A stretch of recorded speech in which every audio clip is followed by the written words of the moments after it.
اسلام کا نظام طہارت ہے، اس کو آپ ملاحظہ کریں گے تو ایمان تازہ ہو جائے گا کہ اسلام نے مسلمان کی اور انسان کی پروٹیکشن کا کیا خوبصورت ویژن دیا ہے۔ میرے سامنے قرآن کریم کی سورہ ہے، سورہ المائدہ۔ کتنے نمبر سورہ کا کیا نام ہے؟ المائدہ، اور یہ سورہ نمبر 5 ہے۔ کتنے نمبر سورت ہے قرآن کی؟ 5 نمبر سورت، اور سپارہ نمبر 6 ہے۔ کتنا سپارہ ہے؟ 6 سپارے کے اندر ہے، اور اس کی آیت نمبر 6 ہے۔ سورۃ المائدہ سورہ نمبر 5 اور پارہ نمبر 6 اور ورس نمبر 6 نمبر آیت۔ اس میں اللہ رب العالمین ارشاد فرماتا ہے، یا ایھا الذین آمنوا، اے ایمان والو، اے اہل ایمان کے لیے خاص طور پر اللہ تعالیٰ نے یہاں ایک احتیاطی تدبیر بتائی ہے۔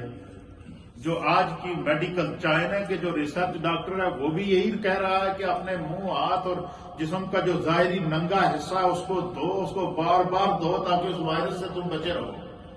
امریکہ کا جو میڈیکل ریسرچ ہے وہ بھی یہی نتیجہ دے رہا ہے، یو کے کا جو میڈیکل ریسرچر ہے وہ بھی یہی نتیجہ نکال رہا ہے۔ تمام دنیا کی میڈیکل سائنس اس نتیجے پر پہنچی ہے کہ جتنی انسان کے پاس احتیاطی تدابیر ہوگی اتنے وہ اس قسم کے مہلک جراثیموں اور بیماریوں سے محفوظ رہے گا۔ اب یہ تو آج کا سائنسدان، آج کی میڈیکل ریسرچ اس نتیجے پر پہنچی ہے۔ آج سے 1400 سال پہلے میرے مصطفیٰ نے یہ تمام وائرس سے بچنے کی احتیاطی تدابیریں بتا دی، اور پھر اللہ تعالیٰ نے قرآن حکیم فرقان مجید میں وحی کے ذریعے مسلمانوں کو اس طرح کی مہلک بیماریوں سے بچنے کی تدابیر بتائی ہیں۔ اور وہ تدابیر کیا ہے؟ اس میں سے سب سے پہلی تدبیر کیا ہے؟ حضور علیہ السلام نے فرمایا کہ بندہ مومن کو چاہیے کہ وہ 5 وقت کی نماز کا پابند ہو جائے۔ کیا ہو جائے؟ جب وہ 5 وقت کی نماز پڑھے گا تو اسے دن میں 5 مرتبہ تازہ وضو کرنا پڑے گا۔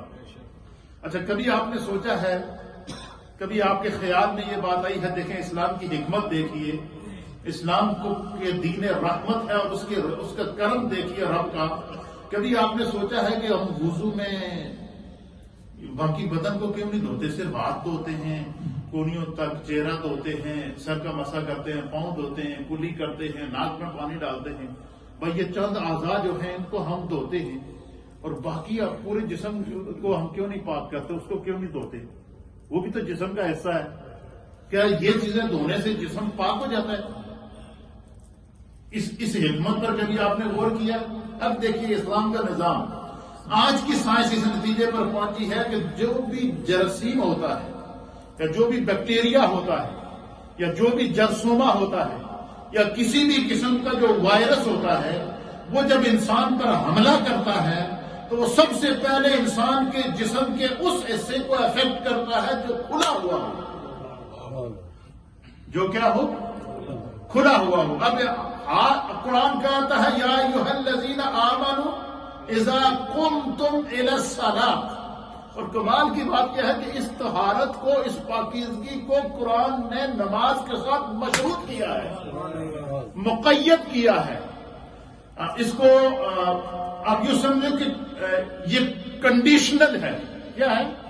انگلش میں اس کو کنڈیشنل کہتے ہیں، اردو میں اس کو جو ہے وہ مشروط کہتے ہیں، اور مقید کہتے ہیں کہ اس کو کسی نہ کسی چیز کے ساتھ خاص کیا گیا ہے۔ فرمایا، اللہ فرماتا ہے کہ یا ایھا الذین آمنوا، اے ایمان والو، اور خاص طور پر اللہ نے تمام انسانیت سے اہل ایمان کو خاص کر دیا تاکہ پوری دنیا میں اگر کسی بھی قسم کا کوئی وائرس پھیلے تو فرمایا کہ جو بندہ مومن ان اصولوں اور شریعتوں کا پابند ہوگا، اگر اس کے اوپر کسی قسم کا اثر بھی ہو گیا تو اگر وہ اس بیماری سے افیکٹ بھی ہوتا ہے، اور اس بیماری میں اگر کوئی بندہ مومن مر بھی جاتا ہے تو خدا اسے مرتبہ شہادت عطا فرمائے۔ یہ ہے اسلام کا نظام۔ اب اللہ فرماتا ہے کہ یا ایھا الذین آمنوا، اے ایمان والو، اذا قمتم الی الصلاۃ، جب تم نماز پڑھنے کا ارادہ کرو۔ کیا کرو؟ اچھا، کمال کی بات یہ ہے کہ خداوند قدوس کی حکمت دیکھیے کہ اللہ تعالیٰ نے بندہ مومن پر 5، یہ رجب شریف کا مہینہ ہے، معراج شریف کا مہینہ ہے اور یہ نماز بھی اسی معراج کا تحفہ ہے۔ میرے مصطفیٰ کو خدا نے جو معراج عطا فرمائی، اس معراج میں جو امت کے لیے تحفہ لے کر آئے وہ نماز کی صورت میں تھا، اور اس نماز کے اندر پھر امت کے لیے وضو کو رکھا گیا۔